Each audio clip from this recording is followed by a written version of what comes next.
You need to watch this side-by-side video of Donald Trump debating Hillary Clinton in 2016 versus Trump debating Vice President Kamala Harris in 2024. This quick video perfectly illustrates, perfectly shows the rapid cognitive decline that we have seen in front of our eyes. Nowadays, he slurs his way through sentences, he struggles to read off of teleprompters, and a lot of times he confuses names or just forgets words entirely. This article is titled "Brutal Video Shows Pace of Trump's Cognitive Decline Between Debates." And this CNN video shows the stark difference between his answers on immigration or the economy in 2016. Now, Trump was never concise. Trump was never able to give poignant answers, but there was a point where he was a showman, he was entertaining, and now he just seems angry and ranting. Trump's performance during this week's debate was widely seen as poor, as Harris was able to bait him into ranting about personal grievances, going against the game plan made by his advisors.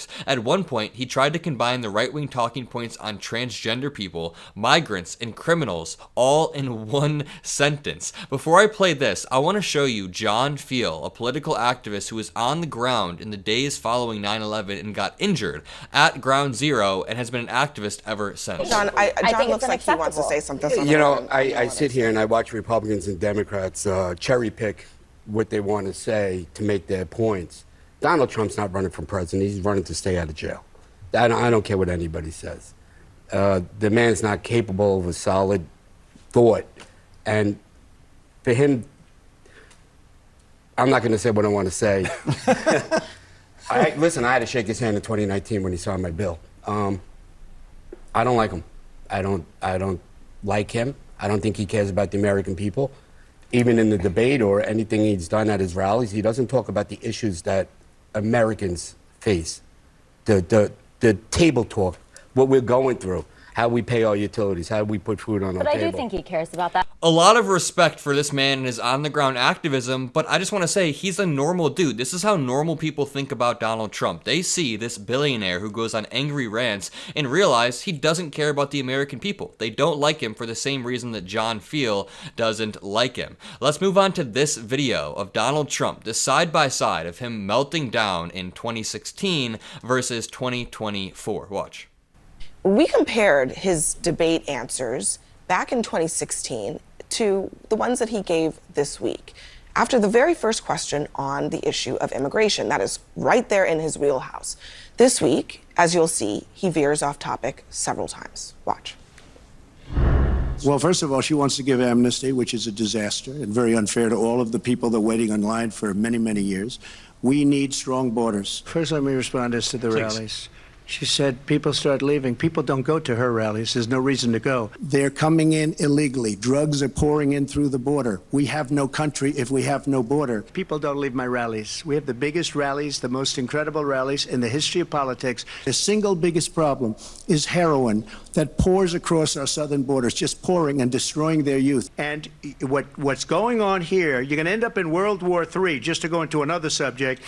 What they have done to our country by allowing these millions and millions of people to come into our country. Now, I want to build the wall. We need the wall. The Border Patrol, ICE, they all want the wall.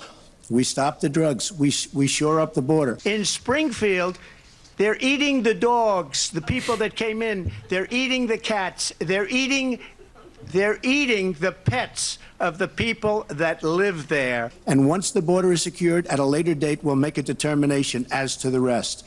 But we have some bad hombres here, and we're going to get them out. If she becomes president, this country doesn't have a chance of success. Not only success, we'll end up being Venezuela on steroids.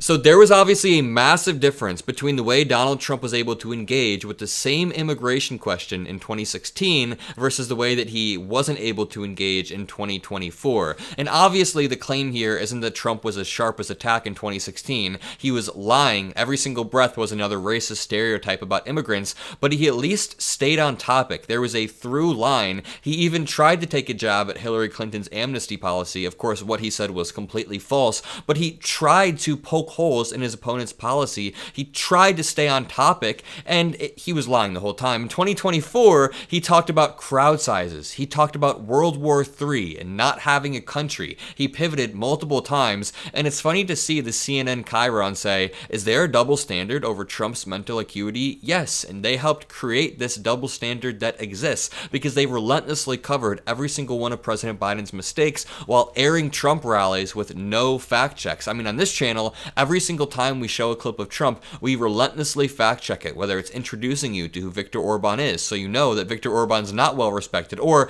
explaining why you can't just deport 20 million people. We poke holes in what Trump says. CNN for a while didn't. So it's funny that they are trying to now point out the double standard. Watch this clip of Donald Trump yelling angrily. Just look at him right here. He's so angry lately. And illegal Haitians, and he came in, illegal Haitian migrants taking over a beautiful place. It was so beautiful. Springfield, Ohio. I was there. I campaigned there a while ago.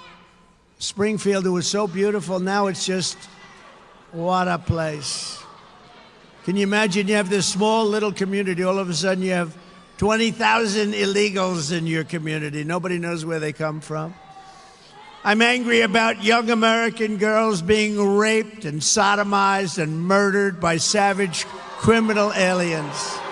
Alright, everything he said was just false. When immigrants move here, whether they do it legally through the proper means or they don't go through the proper channels, they commit crimes at lower rates than native-born American citizens. Oftentimes because immigrants are coming here to make a better life in America, improve themselves, and seize the opportunity that wasn't available in their country, because America does have a lot of opportunity for all of its flaws. And number one, Donald Trump can't even admit that. He doesn't even like to say that America is a good country anymore. Number two, he tries to make it seem like immigrants are committing crimes at disproportionate rates when that is not true at all. If they were, then that would be a problem, but that is not happening. And also, Donald Trump is just angry. He just can't even speak properly. Watch MSNBC show Kamala Harris challenging people to go to a Trump rally, and then what actually happens at Trump rallies. Actually do something really unusual, and I'm going to invite you to attend one of Donald Trump's rallies. It's a really interesting thing to watch. Women, I won't be following you around to the hospital, monitoring. And what you will also notice is that people start leaving his rallies early out of exhaustion and boredom. By the way, her crowds are zero. Her crowd, she's got no crowds. And I will tell you, the one thing you will not hear him talk about is you. They take in the geese. You know where the geese are? In the park, in the lake. And even walking off with their pets. My dog's been taken. You will not hear him talk about your needs, your dreams, and your desires. I always liked him. I'm not going to watch him anymore. I'm not going to watch him because he's not legit, what he did. I'm not going to watch him. And his hair's not as good as it used to be, you know? I'll tell you, I believe you deserve a president who actually puts you first. The parents, mom, dad, they're so proud. She gets, come on, baby, you can do it. You saw it. Boom. Can't do it. She couldn't get it up. And I pledge to you that I will. My wife hates when I do this. She says it's so unprecedented. That's a former president of the United States, by the way. If you enjoyed this video, make sure you leave a like, comment a blue heart, hit that subscribe button, and have a great rest of your day. Peace out.